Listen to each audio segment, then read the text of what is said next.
Hi guys, आज आपण करणार आहे रेट्रोफिट OEM स्टेअरिंग व्हील आपल्या 1.5 TDI ॲमिओसाठी. आपली गाडी कम्फर्ट लाईन असल्यामुळं मल्टीफंक्शनल स्टेअरिंग व्हील येत नाही. हे स्टेअरिंग व्हील मी स्क्रॅप यार्डमधून घेतलेलं आहे, जे की वर्किंग कंडिशनमध्ये होतं. आता आपली गाडी कम्फर्ट लाईन आहे, त्यामुळे इथे ऑडिओ स्विचेस येत नाहीत आणि इन्फोटेनमेंट सिस्टीम कंट्रोल करण्यासाठी पण ते स्विच नाही आहेत दोन्ही साईडला. तर हे सेकंड टॉपचं स्टेअरिंग आहे आणि जे स्टेअरिंग आपण स्क्रॅप यार्डमधून आणलेलं आहे ते आहे हे, जे की टॉप मॉडेलचं आहे. पूर्ण स्क्रॅचलेस कंडिशन आहे आणि OEM वायरिंग वगैरे सगळी त्याला आहे आतमध्ये. स्टेअरिंगला वेअर अँड टिअर नाही आहे कुठेच, आणि जे स्विचेस वगैरे ते पण स्क्रॅचलेस आहेत आणि फंक्शनल आहेत पूर्ण. तर हे स्टेअरिंग आपण बसवून घेणार आहे VW रेट्रोफिटकडून, जे की खराडीमध्ये आहे, गॅलेक्सी अपार्टमेंटमध्ये. जे की स्टेअरिंग इन्स्टॉलेशन वायरिंग वगैरे असेल ती त्यांच्याकडूनच घेणार आहोत आपण. ऑलमोस्ट 35 to 40 मिनिट्स लागले स्टेअरिंग इन्स्टॉल करण्यासाठी आणि फिट अँड फिनिश मस्त होती आणि काम पण खूप ओकेमध्ये झालेलं आहे. वायरिंग वगैरे सगळं कंप्लीट वर्क केलेलं आहे आणि 40-50 मिनटामध्ये फुल फिटिंग वगैरे करून गाडी तयार झाली. हाय गाईज, तर स्टेअरिंग व्हील चेंज केल्यानंतर आत्ता सेकंड अपग्रेड आपल्याकडे होता, तो होता रिअर आर्मरेस्टचा विथ AC व्हेंट. तर ऑलमोस्ट अर्धा तर मी ओपन केलेलं आहे. ही जी फ्रेम आहे, ही फ्रेम इथं येते अशी. आधी तर ही फ्रेम काढून घ्यायची आहे. त्याच्यानंतरनी ही सेकंड फ्रेम आहे जी इथं AC पाशी बसती, ती रिमूव्ह करायची आहे आपल्याला. नंतरनी ही कॅप आहे, ही कॅप बसते इथं बॅक साईडला. ही कॅप काढल्यानंतरनी इथे एक स्क्रू आहे, तो रिमूव्ह करून घ्यायचा आहे पहिल्यांदा. तर ही दुसरी कॅप आहे, इथं बसते हँडब्रेकपाशी, ही पण कॅप रिमूव्ह करून घ्यायची आहे. आणि देन स्क्रूड्रायव्हरनी हे बेसिकली असं बसलेलं असतं ओके आतमध्ये, हे पुल आउट करून घ्यायचं स्क्रूड्रायव्हरने आपल्याला. आणि नंतरनी याच्या आतमध्ये पण 2 स्क्रू असतात, इथे आणि इथे. ते 2 स्क्रू काढल्यानंतरनी हे वाला आपलं फ्री होऊन जातं. हे आतमधून असं पुल करून हे गिअरच्या पसलं हे प्लेसमेंट आपण बाहेर काढू शकतो. ह्या प्लेसमेंटनंतर असं काय दिसतो आपला डॅशबोर्ड. याला आतमध्ये सपोर्ट आहे, त्यामुळे हे खाली येत नाही. नंतर इथे 2 स्क्रू आहेत, 1, 2. हे 2 स्क्रू काढल्यानंतर हे पूर्णपणे असं फ्री होऊन जातं. फक्त लॉकमध्ये जिथं अटकलं असेल तिथून दोन्ही साईडनी फ्री करून घ्यायचं आणि हे 2 स्क्रू काढल्यानंतर ही सगळी प्लेसमेंट बाहेर येऊन जाते. गिअरनॉबचा कवर काढायचा आहे. गिअरनॉबचा कवर काढायला इथे खाली तुम्ही बघू शकता, हे नॉब आहे. हा नॉब पहिलं तर उचलायचा स्क्रूड्रायव्हरने किंवा कोणत्याही ॲलंकीने छोट्यातल्या छोट्या, आणि नंतर पूर्ण फोर्सफुल हे तुम्हाला खेचून काढायचं. हे झालं हँडब्रेकचं बटन आणि हँडब्रेक कवर. असं काय आहे हँडब्रेक, हे वर निघताना जास्त त्याला. नंतर सिम्पली असं पुलअप करून तुम्ही हे काढू शकता. ह्या 12 वोल्टच्या सॉकेटचं खालचं करंटचं इनपुट, खालची वायर डिस्कनेक्ट करायची आहे. ही वायर आहे त्याची 12 वोल्टच्या सॉकेटची, इथून गेलेली. ओके, तर हे सॉकेट वरती काढायचं आहे स्क्रूड्रायव्हरच्या हेल्पने. आणि नंतर ही जी जो कनेक्टर आहे तो डिस्कनेक्ट करून घ्यायचा. असं हे झालं आपलं 12 वोल्टचं सॉकेट साईडला. आणि हे खाली पुश करून, हे पण इम्पॉर्टंट आहे आपल्याला, जी त्याची साईडची रिंग आहे ती रिंग, हे cover. And here is how your dashboard is separated all along. झालं डॅशबोर्ड सेपरेट. आता रिमेनिंग पार्ट दुसरा डॅशबोर्ड आणल्यानंतर विथ आर्मरेस्ट, AC व्हेंट. इथं ACच्या पाईप्स आहे ना दोन्ही साईडने, जे याच्या सपोर्टमध्ये राहणार. आणि सो ही आहे आपल्या 12 वोल्टच्या चार्जरचं सॉकेट. ही असेल आय थिंक हँडब्रेकची वायर ही आहे. आणि इथे आता हे सगळे वायरिंग कनेक्शन्स इथं आहे आपला ए सीचा डक. ओके, तर हा डक कवर असतो, आपल्याला कट करून घ्यायचा आहे खालून. कवर टकला कट करून घ्यायचा आहे खालच्या साईडने. एक कुशनिंग आहे त्याच्या उपर साईडचा. आपलं कॉम्प्रेसर.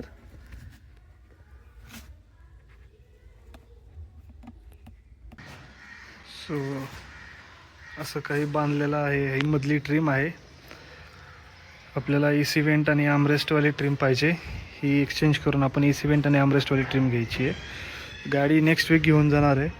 दोघांचे सेपरेट व्हिडिओज आहेत. जो व्हिडिओ आधी येईल त्यात मिक्स मॅच दिसून जाईल.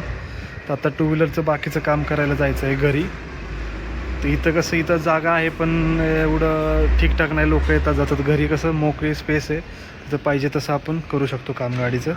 खूप सारे पार्ट्स चेंज करायचे आहेत. खूप सारे कॉस्मेटिक्स आयटम आहेत, हेडलाईट वगैरे अँड ऑल, ते मी आणलेले आहेत. पार्ट्स सगळे आहेत आपल्याकडं. हा ए सी वेंट आहे, हा ए सी वेंटचा पाईप आहे. देन हे मागच्या कन्सोलचं कॅप, हा आर्मरेस्टचा फक्त हा पार्ट मिसिंग आहे, तो आपण नंतरनी मागूयात. हे मधलं हाऊसिंग आहे, हे आपण जुनं आहे तेच अपडेट करणार आहे. हे बाकी स्क्रूज आणि साईडची केसिंग आहे. कॅप आम्ही ओआरएम एक्स्ट्रा आहे आणि हे आर्मरेस्टच्या खालचं लॉकसाठीच आहे. आणि ह्या आम्ही काही PVC पाईप्स घेतलेले आहेत. ह्या पाईप आपल्याला लागणार आहेत, कारण की इथं जो ए सीचा डक आहे तो ओपन नाही आहे. तो थोडासा कट करून आपल्याला त्याच्या थ्रू पाईप टाकायचे आहे. आपण लास्ट टाइम जशी गाडी ओपन केली ती. आणि हा मेन कन्सोल मागं आहे, आपला ब्लॅक होता, हा मेन कन्सोल आहे, ज्याच्यामध्ये इथे आर्मरेस्ट बसतो. इथं तो मधला कन्सोल पीस आणि हे गिअरसाठीच आहे. आणि याच्यामध्ये हे असे शिफ्टेबल बॉटल होल्डर्स, कप होल्डर्स येतात. आणि आपल्या गाडीतला तो मधला पीस आहे गिअर बसला. आणि ह्याला पण मी कार्बन फायबर रॅप केलं आहे. वरचा पॅनल, हा खालचा पॅनल.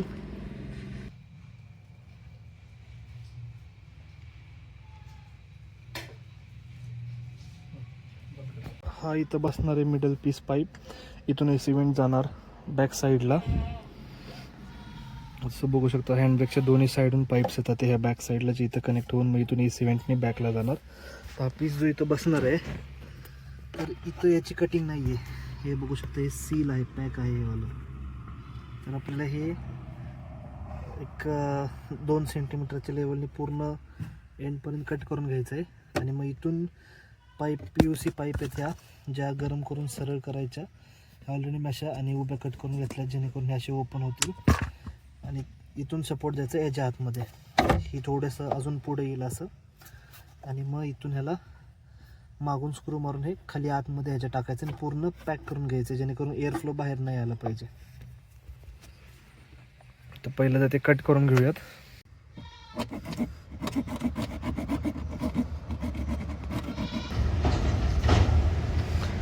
एअरफ्लो येतोय खालून.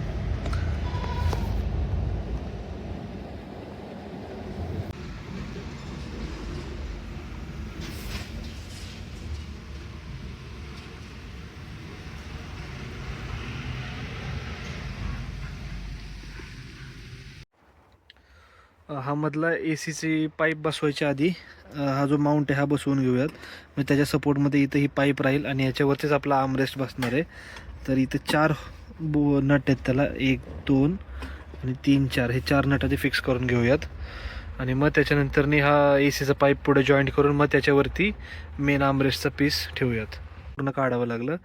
माउंट फिक्स केला, तर माउंट फिक्स केल्यानंतर मधून ते पाईपचं जॉईंट करूयात. डकटेप आणलेला आहे, डकटेप आणि कॅरीबॅगच्या ह्याने ते जॉईंट करूयात. आम्ही PVC पाईपने ट्राय केलं, पण त्या पाईपनी इश्यू येतो आहे, एवढंसं पॅक नाही होतं, एवढं एअर मिसिंग होते, एअर मिस मारते. एकदा चेक करूयात डकटेप वगैरेने कसं पॅकिंग होतं आहे ते. तर असं प्लॅस्टिकचं माउंटिंग केलेलं आहे. हे हार्ड प्लॅस्टिक बॅग आहे बऱ्यापैकी, जी अवेलेबल होती घरामध्ये. आणि थोडंसं कट करून ते जॉईंट दिलेलं आहे प्लॅस्टिकच्या बॅगला पूर्ण. आणि हा डकटेप हा पूर्ण पॅक करतो एअर टाईट वॉटरप्रूफ वगैरे जे काय असतं पूर्ण, ते कुठलाच एअरचा सबस्टन्स वगैरे काय जाणार नाही याच्यातून. हे ऑलमोस्ट पूर्ण बॅगला याने पॅक केलेलं आहे, सीलन टाईप असं. त्यामुळं हवा तर काही कुठं जायचं चान्स नाही. तर आता इथं खाली फिट करूयात आपण, जी की ह्याला बसणार साईडनी पूर्ण अशी. मागं थोडंसं ॲक्सेस आहे टेपला, बघूयात आता कसं बसतंय. ओके, सो असं डक्ट टेपने पॅक केलं आहे. ह्याच्या आतमध्ये प्लॅस्टिक बॅग आहे आणि मागून डक्ट टेपला एवढी स्पेस नाही की हात जाईल, तर असं स्क्रूड्रायव्हरनी मागून पण डक्ट टेपवर रोल करून घेतलं आहे. जसं की आपण असं पुढं रोल करून घेतो जेणेकरून ते प्रॉपर स्टिक होतं. असंच हे मागच्या साईडला पण करून घेतलं आहे. पूर्ण प्रॉपर पॅक होत आहे आणि हवा मागे येते का नाही आपण चेक करूयात.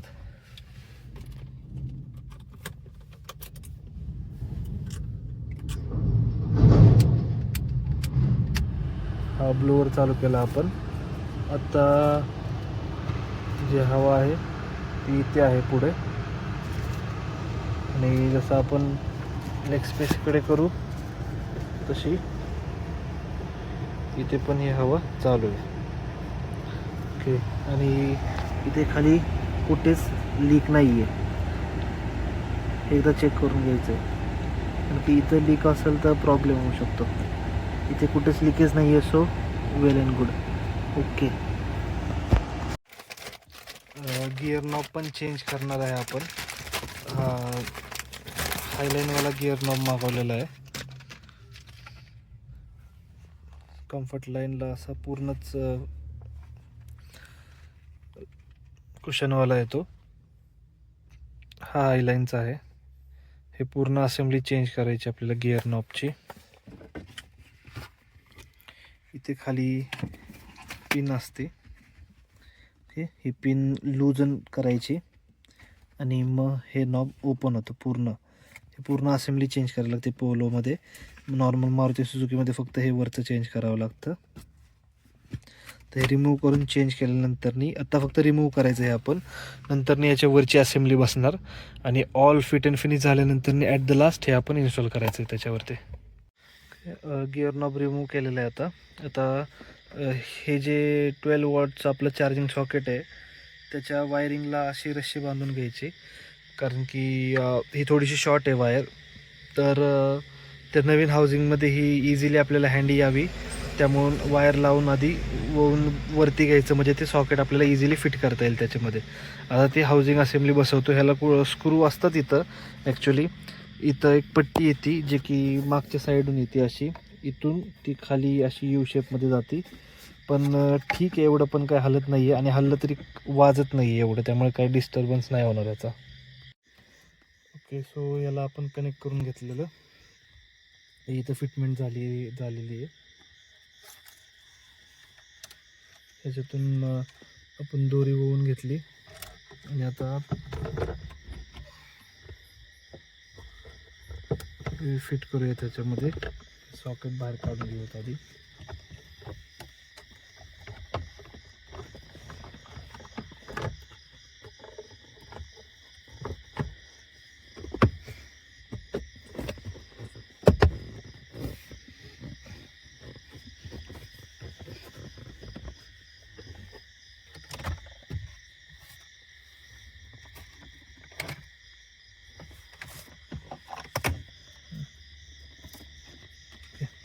सो हे आहे आपलं 12 वोल्टचं सॉकेट.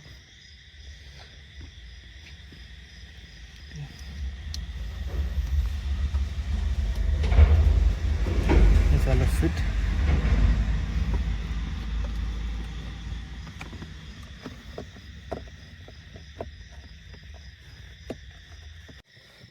ओके, हे कन्सोलच्या साईडचे पॅनल फिट केलेले आहेत. कार्बन फायबरची फिनिश मस्त दिसते आहे. इथे पण करायचं होतं पण हे सगळं नाही ओपन करायचं आता. ऑलरेडी बटन्स हे जे वीक असतात बऱ्यापैकी, ते डॅमेज नाही झाले पाहिजेत. तर इथे आणि पॅनलला केलेलं आहे. इथला मधला कन्सोल पण बसलेला आहे. ओके, सो इथली असेंब्ली कंप्लीट झालेली आहे. इथे पण मी रॅप करून घेतला, कारण की खूप साऱ्या वस्तू इथंच ठेवल्या जातात आणि जे की हे वाईट आहे हे लगेच खराब होईल. कॉईन, कार्ड, की ही सगळी इथंच पडलेली असते. त्यामुळे इथं हा एवढा पॅनल रॅप करून घेतला. हँडब्रेक परत फिट केलेला आहे आपण. हे बटन पण चेंज केलेलं आहे. आधीचं बटन पूर्ण ब्लॅक होतं, हे क्रोममध्ये. आता ही साईड फ्रेम पण क्रोम फिनिशमध्ये आलेली आहे. गिअर नॉब इन्स्टॉल केलेला आहे आणि आता काही हा कन्सोल जरासा मस्त दिसतोय.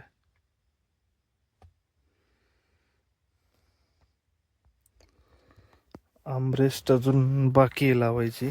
सगळे पॅनल आणलेले आहेत. आता मागच्या सीटवर जाऊन हे फिट करूयात. खालून नट बसतो, वरून बोल्ट लॉक करायला जागा आहे. हा AC वेंटचं पाईप आपण बाहेर काढून घेतली. हा झाला आपला आर्मरेस्ट. स्क्रॅचेस आहेत ते क्लिअर करता येतील. याच्यावरच्या कॅपचं पण एक जुगाड आहे, ते पण होऊन जाईल 1-2 दिवसामध्ये. याची फिटिंग कंप्लीट करूयात आता.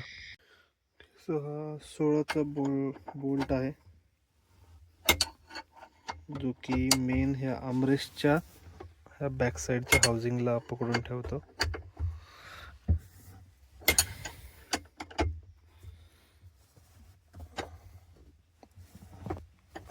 ओके, गुड इनफ टाईट आहे. हे झालं मागचं housing.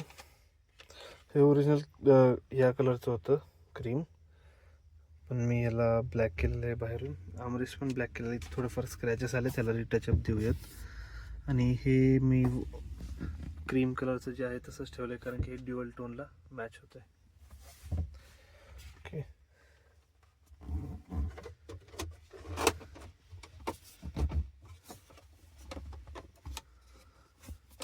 Smooth.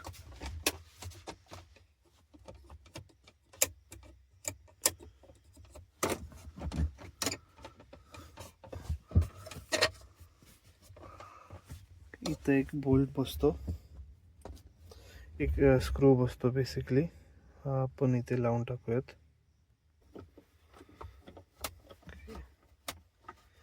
So last screw and we are done. हे बॉटलसाठी. ओके,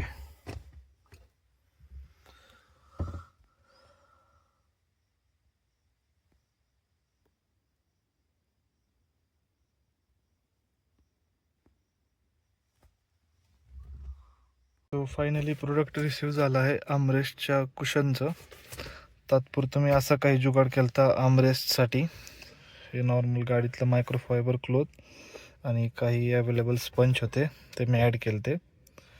अगेन जिथे मला हा वरचा कवर भेटत होता आर्मरेस्टचा, तिथं मला ACचे पाईप कनेक्शन्स, मेन म्हणजे ही खालची ट्रिम, जेणेकरून हे सगळं फिटिंग पॉसिबल आहे विथ AC. आणि AC वेंट हे नव्हतं भेटत, त्यामुळं मग मी हे विदाऊट आर्मरेस्टच्या टॉपरवालंच घेतलं. ह्याचं काहीतरी जुगाड केलेलं आहे. सो असं काही कुशन आहे. साईजमध्ये इश्यू आहे थोडासा, पण ओके, इथं होऊन जाईल ॲडजस्ट. ओपन करून ह्याला फिट करून बघतो. ह्याला खाली हे स्ट्रॅप्स आहेत, 1-2. ह्या स्ट्रॅप्सने हे होल्ड करेल याला, जी की अपडाऊन मुवमेंट आहे. ऑलरेडी टिश्यू पेपर प्रोव्हाइड केलेले आहेत. हा टिश्यू बॉक्स आहे, जो दूध चेन थ्रू ॲक्सेस करू शकता. आणि ऑलरेडी टिश्यू प्रोव्हाइड केलेले आहेत आपल्याला. फिट अँड फिनिश तर ओके. 475 समथिंगला पडलं मला आहे ॲमेझॉनवरती. आणि फोम पण चांगला आहे. आय थिंक हे फोन ठेवण्यासाठी आहे. आणि हे 2 आपले कप होल्डर, हे टिश्यू पेपरचं. हे जर अशी प्लेसमेंट लूज फिट आहे, पण एकदा आर्मरेस्टच्या ठिकाणी ठेवल्यानंतर हे पॅक होऊन जाईल. असं काही फिट आणि फिनिश दिसतंय.